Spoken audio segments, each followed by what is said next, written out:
Jangan percaya 4 minuman ini bisa menyembuhkan gagal ginjal. Tonton sampai akhir.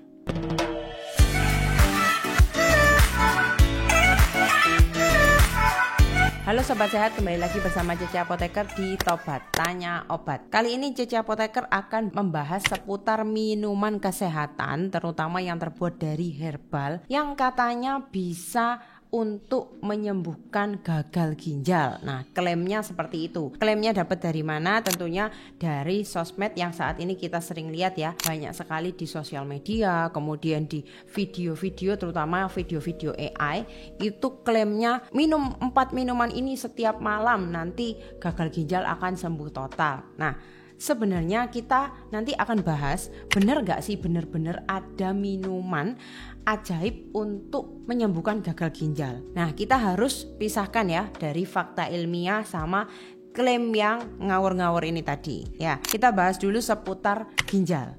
Kalau kita bahas seputar ginjal ini adalah organ di tubuh kita yang tentunya sangat penting ya. Makanya kenapa kalau misalkan kita di luar sana misalkan ada jual ginjal itu mahal sekali harganya, karena memang di tubuh kita ginjal ini punya peranan yang sangat-sangat penting. Kenapa seperti itu? Karena ginjal ini termasuk salah satu organ yang bekerja keras di tubuh kita. Dia pekerja keras sekali karena tugasnya dia itu berat sekali, karena dia harus menyaring 180 liter darah setiap hari. Kemudian selain menyaring, dia juga harus membersihkan racun. Yang ketiga, dia juga harus menjaga tekanan darah, kemudian harus mengatur elektrolit di tubuh dan memastikan tubuh ini berfungsi dengan baik.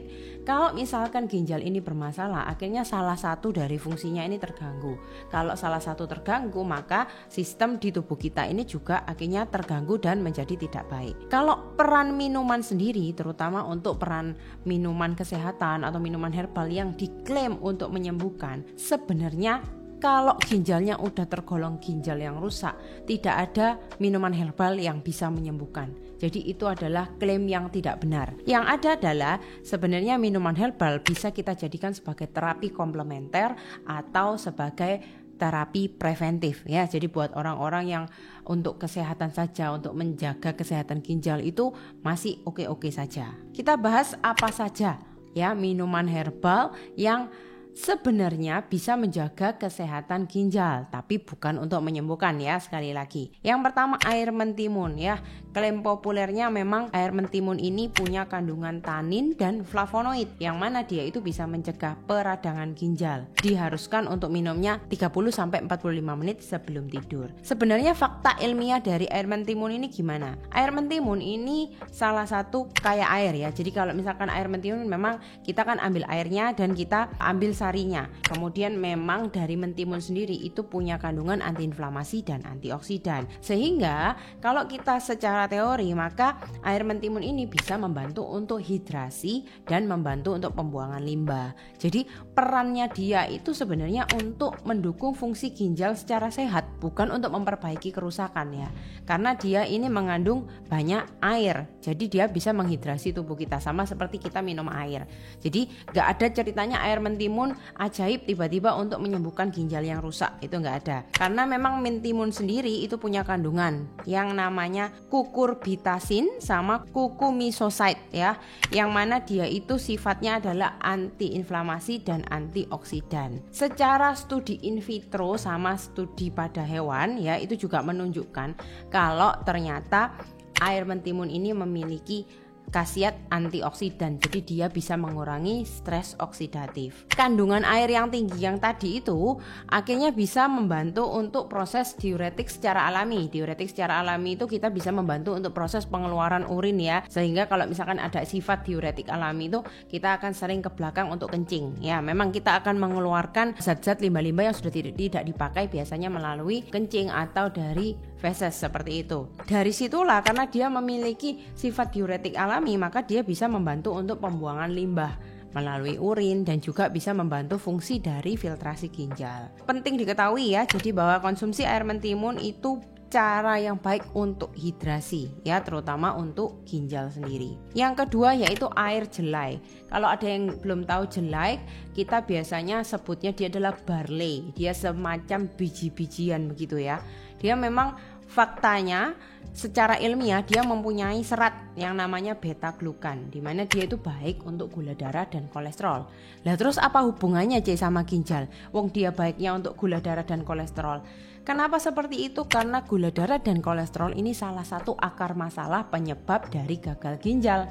Ya, jadi kalau misalkan tidak diatasi terus-menerus, ujung-ujungnya nanti akan berakhir gagal ginjal. Serta air jelai ini tadi juga punya sifat diuretik alami, sehingga bisa membantu ginjal untuk mengeluarkan limbah-limbah yang tidak berfungsi untuk tubuh lagi. Nah, cuman harus hati-hati terutama untuk pasien penyakit ginjal kronis ya, karena dia air jelai ini sendiri memiliki kandungan fosfor dan kalium ya. Terutama untuk orang-orang yang sudah mengalami gagal ginjal kronis itu biasanya kandungan fosfornya itu akan diatur tidak boleh terlalu tinggi. Begitu juga untuk kandungan kaliumnya, karena nanti takutnya akan bermasalah pada tubuhnya sendiri. Studi menunjukkan ya kalau memang ternyata air jelai atau barley ini memang bagus untuk diet, terutama diet kaya serat, karena memang dia ini memiliki kandungan serat larut yang tinggi, jadi bisa membantu untuk mengontrol gula darah dan kolesterol ya. Jadi bukan secara langsung menyembuhkan ginjalnya, tapi dia lebih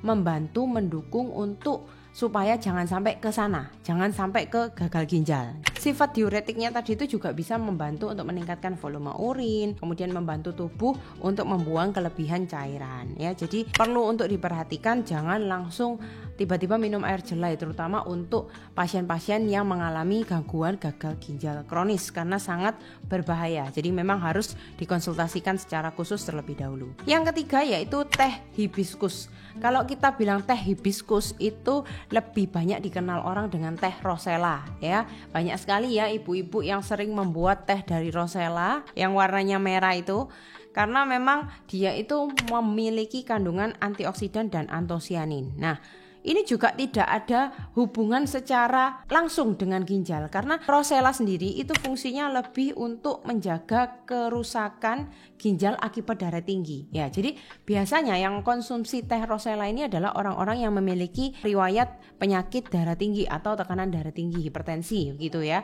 Nah, kenapa kok orang yang hipertensi minum ini? Ya karena kalau hipertensinya tidak diatasi terus-menerus seperti itu, akhir-akhirnya akan berakhir gagal ginjal ya.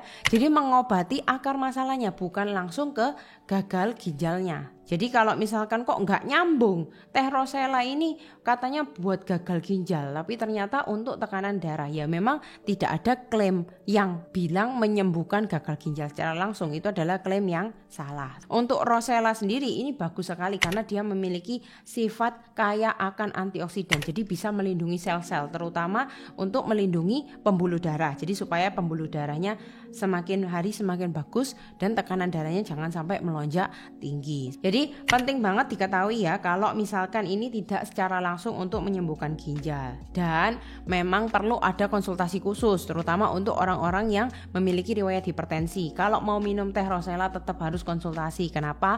Karena takutnya ada efek samping dari hipotensi yang mana nanti tekanan darahnya terlalu rendah ya, karena sudah minum obat ditambahi lagi dengan herbal teh rosella. Jadi perlu ada penyesuaian dari cara minum dibarengi dengan obat. Kemudian yang keempat yaitu air lemon. Nah, air lemon ini punya kandungan asam sitrat, yang sebenarnya asam sitrat ini fungsinya adalah mencegah pembentukan batu ginjal kalsium oksalat. Sitrat ini berikatan dengan kalsium di urin, yang mana nanti akan mencegah mengkristal dan urin akhirnya bisa dikeluarkan, jadi nggak membentuk batu gitu ya. Air lemon ini biasanya sering direkomendasikan oleh urolog atau nefrolog ya, sebagai strategi dari pencegahan batu ginjal berulang. Jadi kalau air lemon ini lebih disarankan untuk batu ginjal, tapi bukan untuk mengatasi batu ginjal yang parah ya, tapi lebih untuk ke terapi preventif karena dia punya kandungan asam sitrat tadi.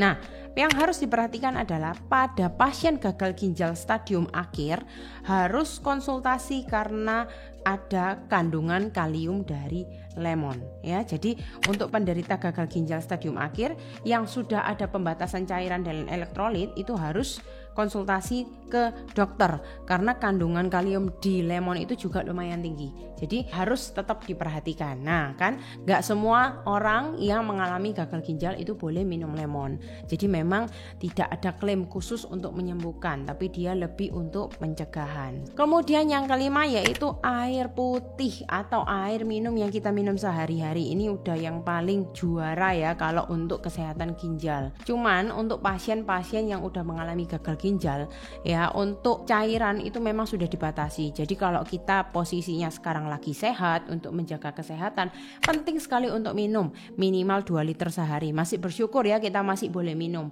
karena pada orang-orang yang sudah mengalami gagal ginjal kronis, dia itu minumnya hanya dibatasi ya, hanya boleh berapa mili dalam sehari, dan itu sangat tersiksa sekali karena kita akan kehausan seperti itu. Air sendiri ini bisa membantu ginjal untuk menyaring darah, jadi untuk membantu proses pembuangan limbah, kemudian menjaga volume darah juga, dan untuk mengatur tekanan darah. Jadi untuk orang yang sehat dan untuk pencegahan ini sangat penting sekali. Jadi kalau belum mengalami kerusakan ginjal, penting sekali untuk kita boleh minum air sebanyak-banyaknya, itu nggak masalah.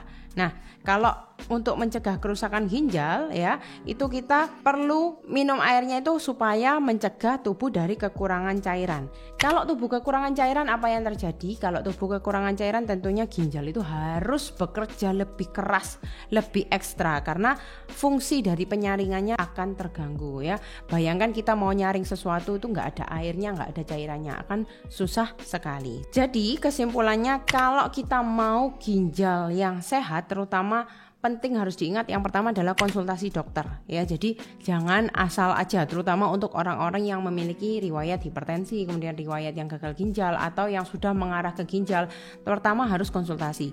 Boleh saja minum herbal, sah-sah saja, tapi tentu harus konsultasi. Apakah boleh digabung dengan obat medis? Apakah harus dijeda? Yang kedua, obat herbal atau minuman herbal bukan pengganti obat medis ya. Jadi memang sifatnya hanya sebagai pendukung atau terapi komplementer atau sebagai terapi preventif. Kalau sudah ada terapi dari dokter, maka tetap harus dilanjutkan dan ditanyakan kapan waktu minumnya, apakah boleh bersamaan atau harus dijeda. Yang selanjutnya itu perhatikan porsi dan respon tubuh ya. Jangan asal minum, jangan berlebihan.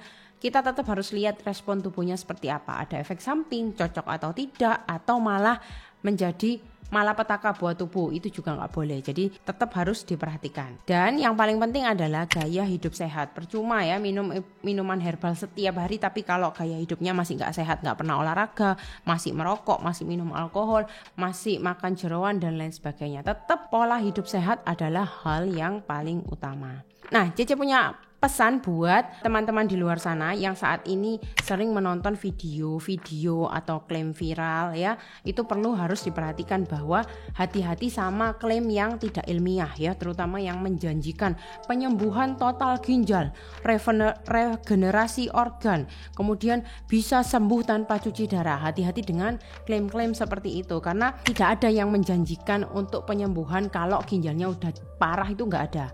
Kemudian jangan juga percaya kalau tidak ada bukti ilmiahnya. Jadi memang kita harus menjadi konsumen yang cerdas ya. Jangan sampai kita itu pilih informasi yang salah, karena klaim-klaim viral yang semacam ini yang menyesatkan. Akhirnya yang terjadi apa? Nanti menyalahkan dari orangnya atau menyalahkan dari bahan yang kita pakai, padahal lebih ke gimana cara kita untuk menyaring informasinya. Jadi lebih baik jangan mudah tergiur dengan klaim viral. Kemudian minuman-minuman tertentu memang bisa mendukung, tapi tidak untuk menyembuhkan.